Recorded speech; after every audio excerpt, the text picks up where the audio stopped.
I wanted to surprise my son by hiding in the car. But when I saw who was sitting next to him, my name is Dorothy, and at 57 years old, I thought I had seen it all as a single mother. When my husband passed away 18 years ago, I vowed to give our son Tyler the best life possible. We've always been close, sharing everything. But lately, my 24-year-old son had been acting strange, canceling our dinners, taking secretive calls. My motherly instinct told me something was wrong. So one evening, I decided to hide in his car to surprise him. Little did I know this innocent prank would change everything. If you're watching this, please hit like, subscribe, and let me know where you're tuning in from before I tell you what happened next. I should probably tell you more about Tyler and me. After his father died when he was just 6, it was just the two of us against the world. I worked as a receptionist during the day and waited tables at night just so we could keep our little house in the suburbs. Despite the exhaustion, I never missed his baseball games or parent-teacher conferences. Those Friday movie nights were sacred to us. Tyler, with his buttery popcorn curled up on our worn-out couch, laughing at comedies or analyzing mysteries together. Tyler was always a brilliant kid. He earned a partial scholarship to college, and I couldn't have been prouder watching him graduate with honors in marketing. The way his eyes lit up when he landed his first job at Wilson and Associates last year made all those years of struggle worthwhile. He started paying off his student loans and even insisted on helping with my mortgage sometimes, though I usually slipped the money back into his wallet when he wasn't looking. We had always told each other everything. There were no secrets between us, or so I thought. That's why his recent behavior felt like a knife twisting in my heart. It started about 3 months ago. Tyler began canceling our Sunday dinners, claiming to be swamped with work. When he did visit, his phone would buzz constantly, and he'd step outside to take calls in hushed tones. His eyes had dark circles, and that bright spark of enthusiasm I loved seemed dimmed by something I couldn't identify. "Mom, I just have a lot going on at work," he'd say whenever I asked if everything was okay. But mothers know something wasn't right, and my mind spiraled into every worst-case scenario. Was he into drugs, gambling? Had he fallen in with the wrong crowd? Last Tuesday, Tyler called to cancel our dinner again. "Sorry, Mom, there's a work dinner I can't get out of. Some big clients are in town." My gut told me something was off about his explanation. So I did something I'm not proud of. I called his office pretending to be from the restaurant, confirming the reservation for Wilson and Associates. "I'm sorry, ma'am," said the receptionist. "We don't have any client dinners scheduled tonight." My heart sank. Tyler had never lied to me before. That evening, I drove past his apartment complex, telling myself I just wanted to make sure he was okay. His car was still there, the silver Honda I'd helped him pick out last year. It was already 7:30, well after the time he should have left for his supposed work dinner. I sat in my car for 20 minutes, debating what to do. The rational part of me said to drive home to respect his privacy. He was an adult after all. But the mother in me, the one who had kissed, scraped knees, and checked under the bed for monsters, couldn't just drive away. That's when I had my impulsive idea.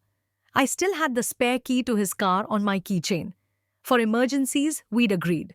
I would hide in his back seat, jump out when he entered the car, and give him a playful scare, like I used to do on Halloween when he was little. Maybe it would break the tension, make us laugh, and open the door to an honest conversation about what was really going on. I slipped into his car, my knees protesting as I crouched down in the back seat. There was a blanket on the floor that I pulled over myself. The car smelled like Tyler, a mix of that woodsy cologne I'd given him for Christmas, and the peppermint gum he was always chewing. As I settled in to wait, doubt crept in. Was I crossing a line, invading his privacy? What kind of mother spies on her adult son? "It's just a surprise," I whispered to myself in the darkness. "Just a silly prank between us." But deep down I knew it was more than that. It was fear. Fear that my son was slipping away from me into a world or situation I couldn't protect him from.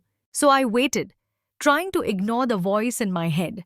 telling me this was a terrible idea. The cramped position behind the driver's seat made my back ache, and the evening air turned chilly as I lay hidden under the blanket. 45 minutes passed, and I seriously considered giving up this ridiculous plan. I had just decided to slip out of the car when I heard voices approaching. My heart raced as I recognized Tyler's laugh, but there was someone else with him, a woman. I froze, hardly daring to breathe as the car doors opened. The scent of expensive perfume filled the air as they settled into the front seats. "Are you sure your mother doesn't suspect anything?" The woman's voice was confident, polished, with the kind of authoritative tone that comes from years of giving orders. "No way," Tyler replied. "She thinks I'm at a work dinner tonight. She never questions me too much." That was a lie. I'd questioned him plenty lately, but he'd brushed me off every time. "Good. I'm not ready for the Dorothy Inquisition yet," the woman said with a laugh that held no warmth. "Tonight is important.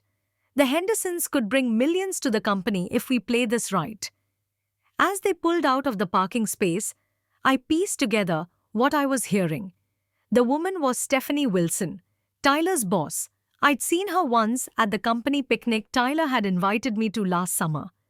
She was in her early 40s, impeccably dressed, with a sharp bob haircut and an even sharper gaze. I remembered how she'd barely acknowledged me when Tyler introduced us. "I hate lying to her," Tyler said, his voice softer now. "We've never kept secrets before." "It's been 3 months, Tyler. At some point, you'll have to tell your mother you're dating your boss, unless you're ashamed of me." There was an edge to her question. Dating his boss. My mind reeled with this revelation. Why would he hide this from me? I'd always told him his personal life was his own business. I'd never interfered with his relationships before. "Of course not," Tyler said quickly. "It's just complicated. You're my boss, you're older than me, and Mom is protective."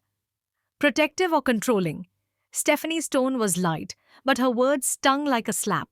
"From everything you've told me, Dorothy has quite the grip on you.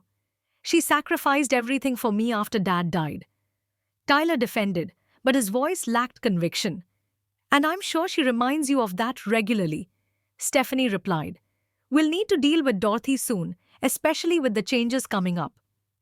Deal with me? Like I was some problem to be solved. I pressed my hand against my mouth to keep silent as confusion and hurt washed over me. This woman was talking about me like I was an obstacle. And worse, Tyler wasn't defending me. As they drove, I tried to make sense of what I was hearing. Tyler had been dating his boss for 3 months. That explained the secrecy, the cancelled dinners, the hushed phone calls. But why hide it from me? I'd always made it clear that all I wanted was his happiness. "She's going to flip when she finds out about us," Tyler sighed. "Which is exactly why we need a strategy for Dorothy," Stephanie replied. "From what you've told me, she's had you all to herself for too long." What exactly had Tyler been telling her about me? My heart felt heavy in my chest as the car continued toward their destination, taking me further from home and deeper into a conversation I was never meant to hear. The car made its way through evening traffic and I remained perfectly still, hardly daring to breathe. My legs had gone numb, but physical discomfort was nothing compared to the emotional pain that was building with each exchange between them. "Your mother has been the central figure in your life for too long," Stephanie continued, her voice taking on a lecturing tone. "Don't you think it's unhealthy how she calls you every day? How she expects Sunday dinners every week like you're still living under her roof?"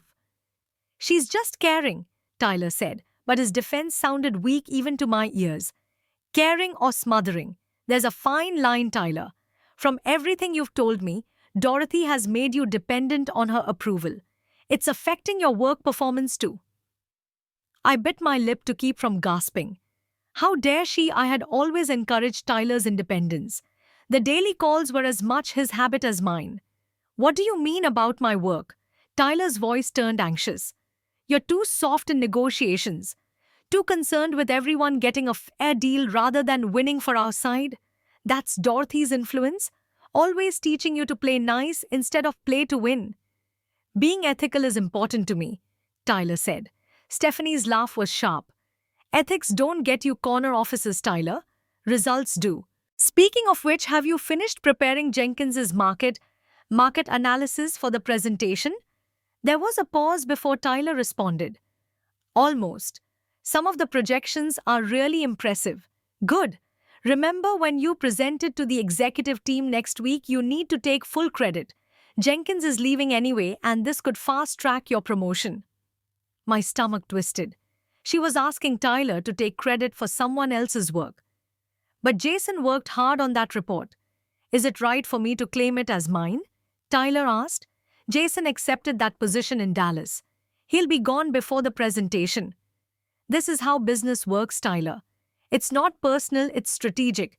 Do you think I got where I am by acknowledging every contributor? No one reaches the top by being nice. I felt sick, listening to her corrupt my son's values right before my eyes.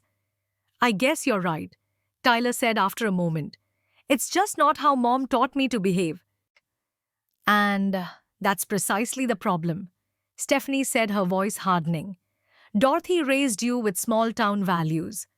They're quaint, but useless in the corporate world. If you want to succeed, if you want to move to New York with me, when I take the executive position there, you need to start playing by different rules. New York. My head spun. Tyler had never mentioned any plans to move across the country. We'd always talked about him staying local, maybe buying a house in the suburbs near me. I haven't decided about New York yet, Tyler said quietly. What's to decide? It's the opportunity of a lifetime. Unless Dorothy is holding you back, let me guess, she'd be devastated if her precious boy moved away. She would support whatever makes me happy, Tyler said, but without conviction. Would she? Or would she guilt-trip you about leaving her alone? About all the sacrifices she made? About how she gave up dating or a better career to raise you? I had never said those things to Tyler. Yes, I'd made sacrifices, but what parent doesn't? I'd never used them as emotional leverage. We need to start cutting Dorothy out gradually, Stephanie continued. Fewer calls, fewer visits. You need emotional distance before we tell her about us, about New York. Cut my mother out. Tyler sounded uncomfortable, but not outraged, as he should have been. That seems extreme. It's necessary. Her influence is holding you back professionally. I can see it in how you hesitate to take credit, how you want everything to be fair. The business world isn't fair, Tyler. It's competitive. And right now, your mother's voice in your head is your biggest competitor. As they continued driving, I felt tears sliding down my cheeks. My sweet ethical son was being manipulated before my eyes, and I was powerless to intervene without revealing myself. His weak protests showed he was already halfway under her spell. The distance I'd felt growing between us wasn't just about a secret relationship. It was about Stephanie systematically turning him against me and the values I'd raised him with. The car slowed and turned into what I assumed was a parking lot.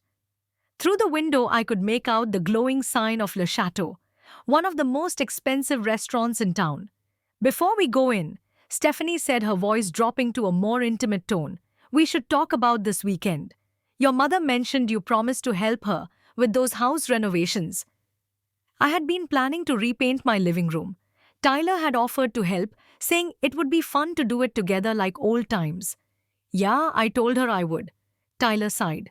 I should probably keep that commitment. Should you? What's more important?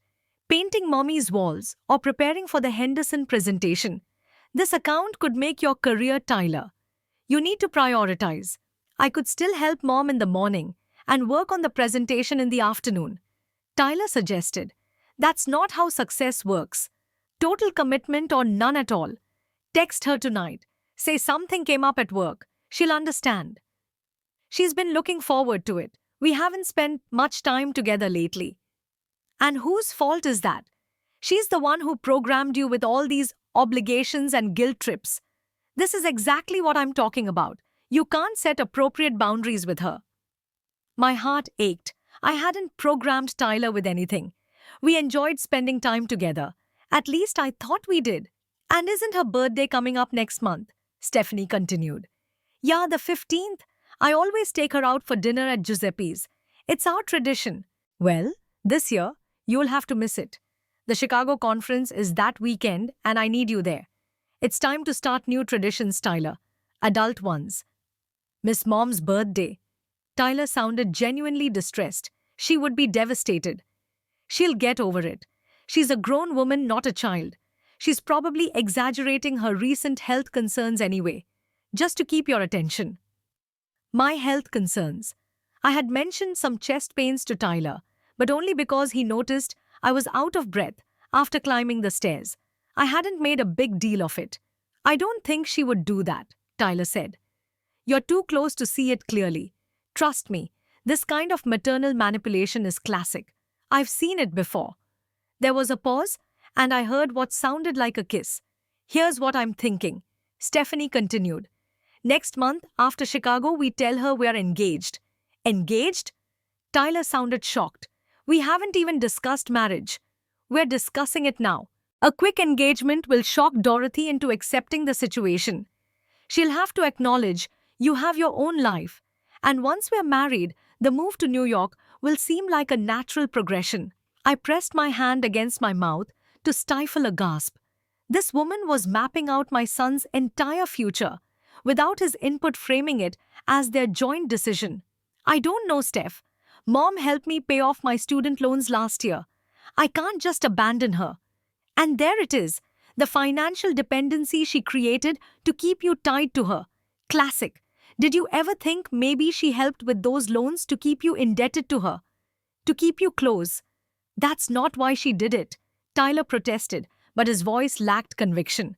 I did some digging online, Stephanie said, changing tactics. Found your mom's old Facebook posts from when you were in high school. Did you know she used to write these long, embarrassing updates about your achievements? My Tyler got an A on his math test. So proud of my special boy. Like you were her property, not a person. I remembered those posts. I'd been proud of him. Was that so wrong, and that accent of hers? Stephanie continued, her voice taking on a cruel imitation of my slight southern drawl. My sweet boy Tyler, bless his heart. It's so provincial, Tyler. So unsophisticated. To my horror, Tyler laughed. It was a small, uncomfortable laugh, but he laughed nonetheless at this woman's mockery of me. Mom can be a bit much sometimes, he admitted. In that moment, something inside me shattered. My son, my Tyler, who I had raised alone, who I had sacrificed everything for, was sitting there letting this woman belittle me. Worse, he was agreeing with her. Let's go in, Stephanie said. Remember, with the Hendersons, follow my lead. No ethical hesitations, no fair play nonsense. This is business. I heard the car doors open and close. Then silence.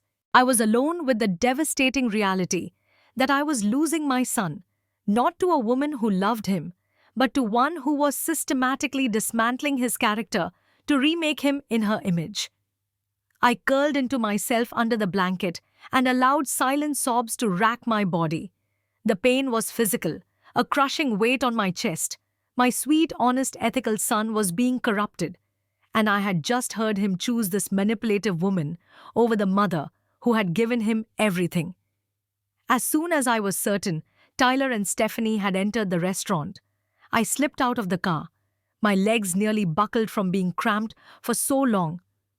But the physical pain was nothing compared to the emotional devastation coursing through me. Standing in the parking lot of Le Chateau, I fumbled for my phone with trembling hands and ordered a ride-share. While waiting, I fought the urge to storm into the restaurant and confront them. The image of Stephanie's smug face and Tyler's embarrassment held me back. A scene wouldn't help anyone, especially not Tyler, who was clearly under her influence. No, this required a clear head, not an emotional outburst. The ride home was a blur of tears and disjointed thoughts. By the time I entered my empty house, the house where I'd raised Tyler alone, I felt hollowed out. I moved through the rooms like a ghost, touching the photographs that chronicled our life together. Tyler's graduation photo, the camping trip where he caught his first fish, his first day of college, both of us smiling, despite my tears at sending him off into the world. Had I really been as controlling as Stephanie suggested? Had my love been smothering rather than supportive? Sleep evaded me that night as memories flooded back. The times I'd skipped meals so Tyler could eat during the lean months after his father died. How I'd worn the same winter coat for 8 years straight so Tyler could have new school clothes. The promotion I turned down because it would have meant moving during Tyler's senior year of high school. The dating opportunities I'd let pass because Tyler needed stability, not a parade of new men in his life. I remembered the night courses I'd abandoned when Tyler needed tutoring in algebra. The dreams of finishing my own degree perpetually deferred for some day when there was more time, more money. The medical checkups delayed because Tyler's braces came first. But I'd made those choices willingly, joyfully even. They weren't sacrifices to be held over Tyler's head. They were expressions of love. Had I somehow, without meaning to, made him feel indebted? By dawn my tears had dried, replaced by a clarity that only comes after a night of soul-searching. I made coffee and opened my laptop.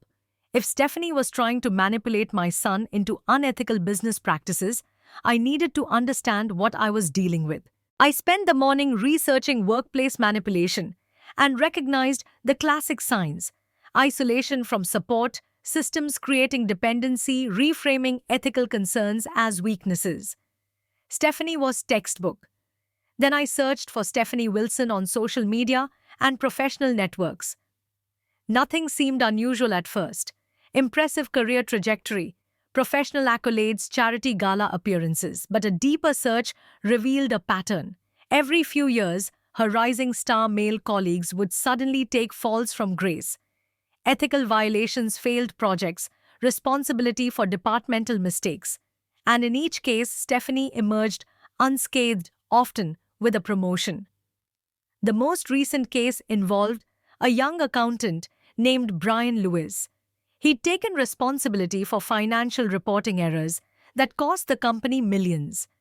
He was fired while Stephanie, who had overseen the department, received only a lateral move to marketing, where she met Tyler. This wasn't just about me and my relationship with Tyler anymore. This was about protecting my son from someone who might be grooming him to take a professional fall. I needed a strategy, not just a mother's wounded heart.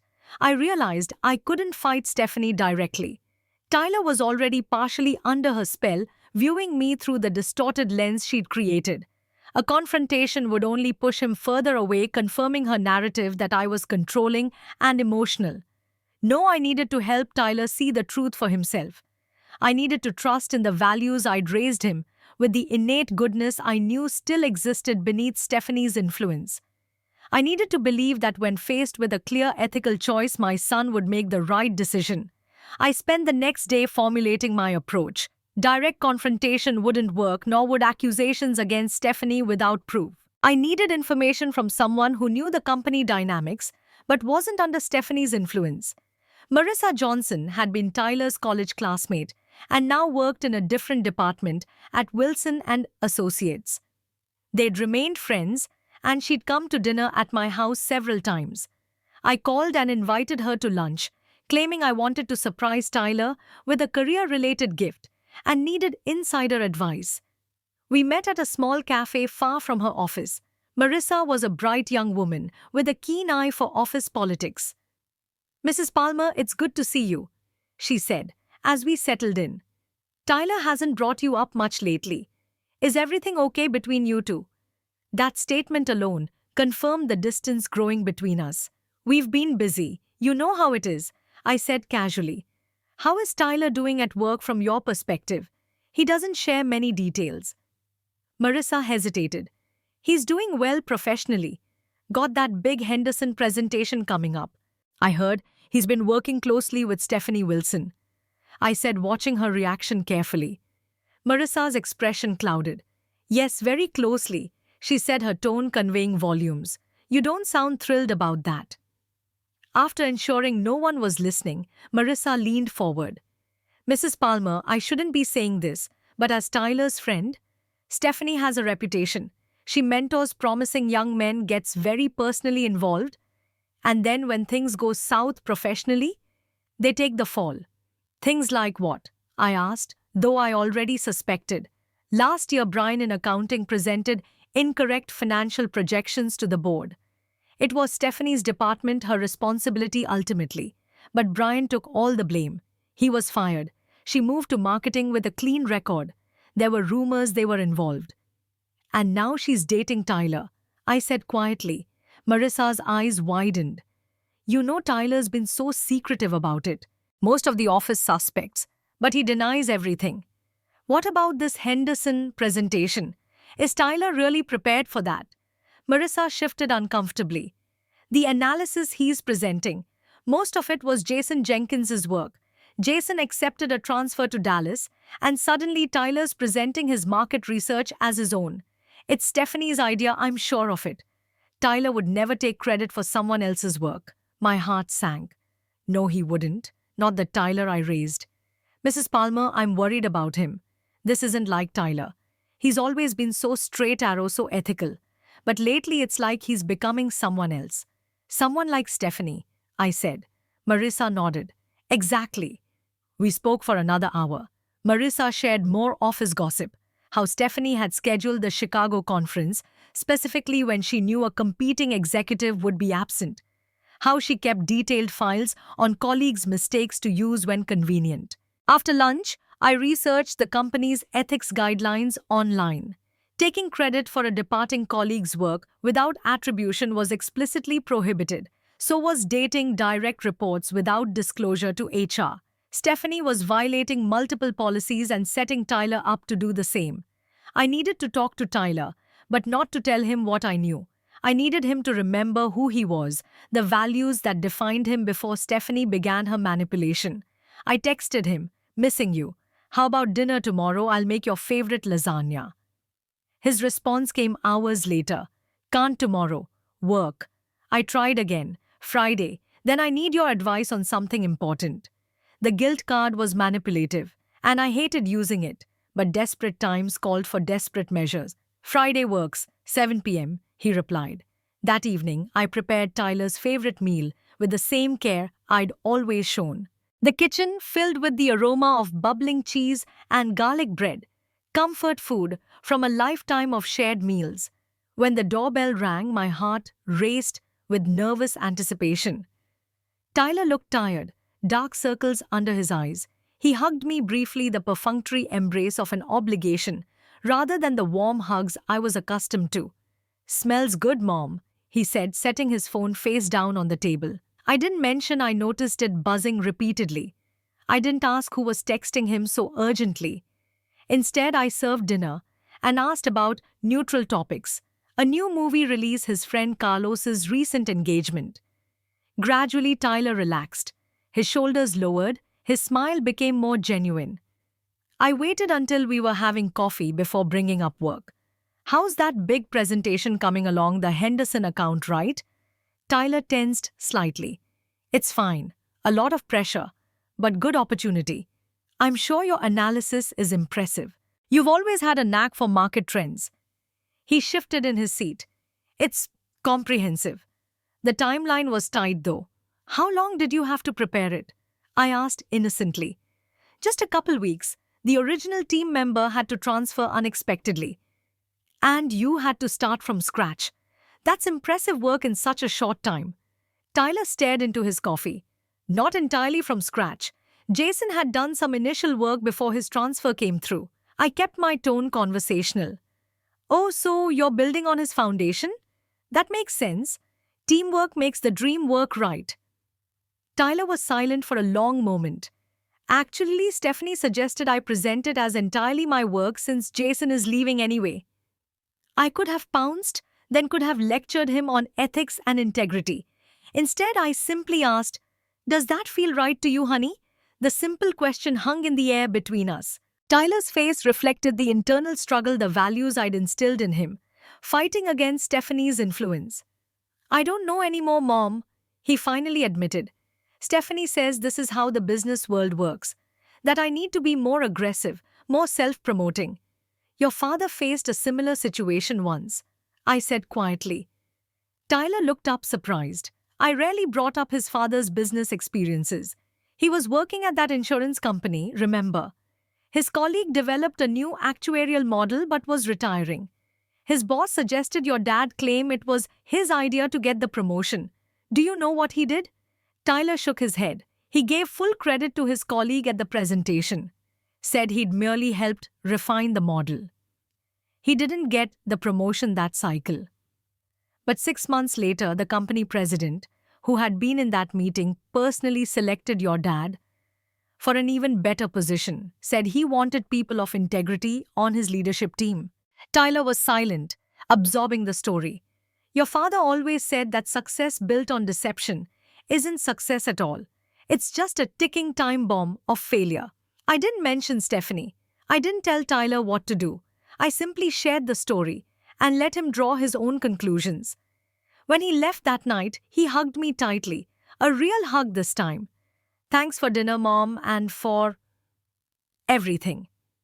After Tyler left, I composed a careful email to the company's HR department from an anonymous account. I didn't name Tyler or Stephanie directly, but outlined the ethical concerns of a senior manager dating a direct report and encouraging them to present a transferred employee's work as their own. I included the relevant sections of the company's ethics policy and ended with, I believe in the company's commitment to integrity and trust you will investigate appropriately. Then I waited, hoping I hadn't just made things worse. 3 days passed with no word from Tyler.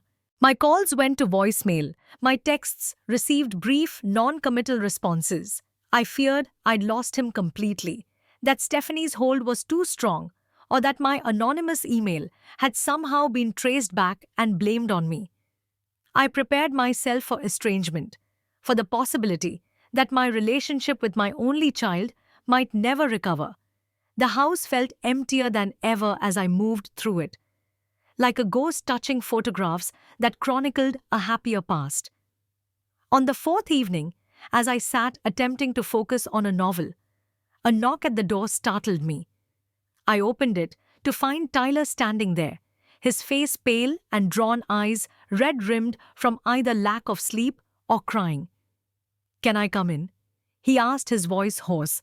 I stepped aside, heart hammering with both hope and fear. Tyler entered and stood in the living room looking around as if seeing it for the first time. The worn couch where we'd watched countless movies, the bookshelves filled with his childhood favorites, the wall of photographs documenting his growth. "There's been an investigation at work," he said abruptly. "About Stephanie." I feigned surprise. "What happened?" Tyler sank onto the couch, hands clasped between his knees. "Someone reported ethical concerns to HR about her dating a subordinate, me, and about the Henderson presentation." "The one with Jason's research?" I asked gently. Tyler looked up sharply. "How did you know that?" "You mentioned it at dinner, remember, that Jason had done the initial work." His shoulders sagged. "Right.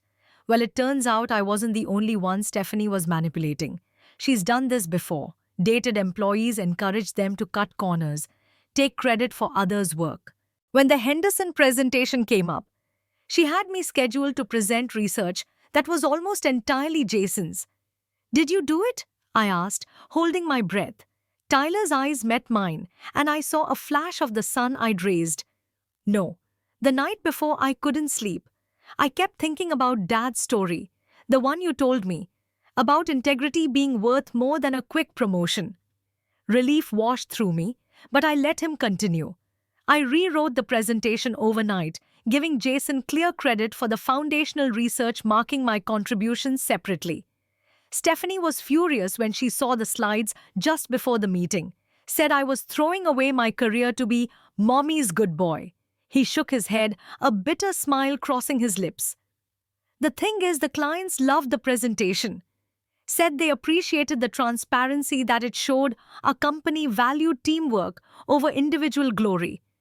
They signed a bigger contract than we'd even hoped for." "I'm proud of you," I said simply. "Don't be, not yet." Tyler's voice turned hollow.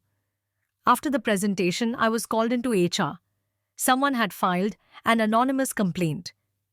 At first, I thought Stephanie had reported me for changing the presentation, but it was about our relationship, about the ethics violations.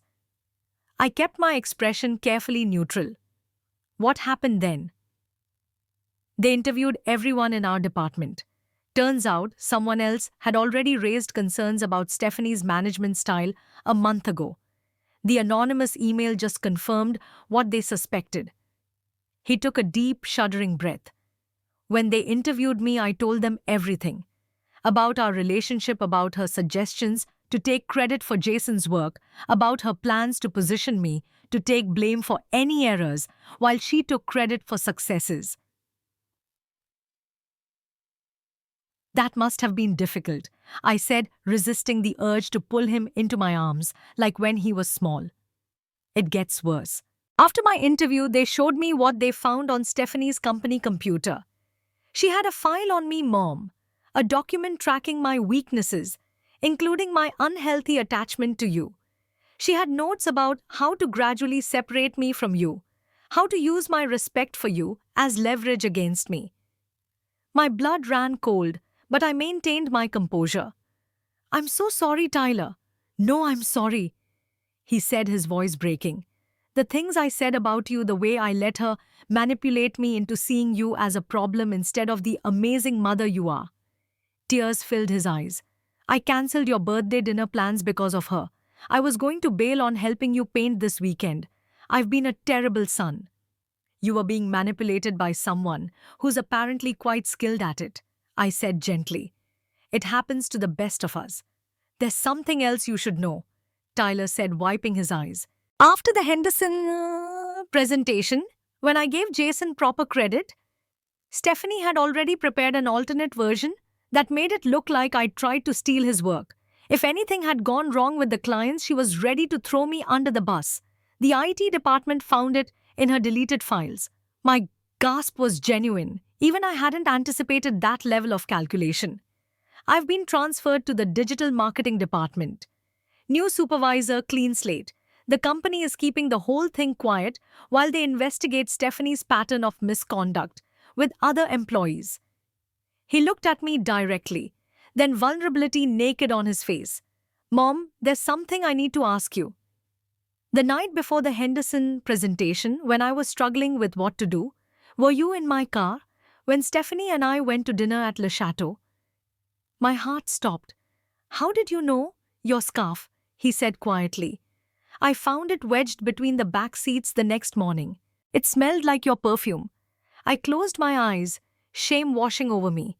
Yes, I was there. I heard everything, Tyler. So you know all the horrible things I said about you, all the ways I let her belittle you, without defending you. I nodded, unable to lie. Why were you in my car, Mom? I told him everything. My worry, when he began pulling away, discovering his lie about the work dinner, my impulsive decision to surprise him. I never meant to spy on you, Tyler.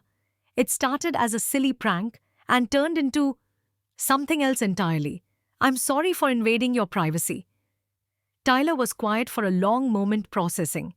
I braced myself for his anger, his sense of betrayal. Instead, he began to laugh, a small chuckle at first, then full belly-deep laughter that brought tears to his eyes. What's so funny? I asked, bewildered. Us. He gasped between laughs. You hiding in my car to surprise me. Me lying about where I was going. Both of us thinking we were protecting each other. It's like a bad sitcom episode. His laughter was contagious, and soon I was laughing too, the tension of the past weeks dissolving in the absurdity of the situation. As our laughter subsided, Tyler moved to sit beside me on the couch, taking my hand in his. I'm so sorry, Mom, for everything, for letting her come between us, for not seeing what she was doing. And I'm sorry for not respecting your boundaries, I said. You're an adult. I should have just asked you directly what was going on instead of hiding in your car like a crazy person.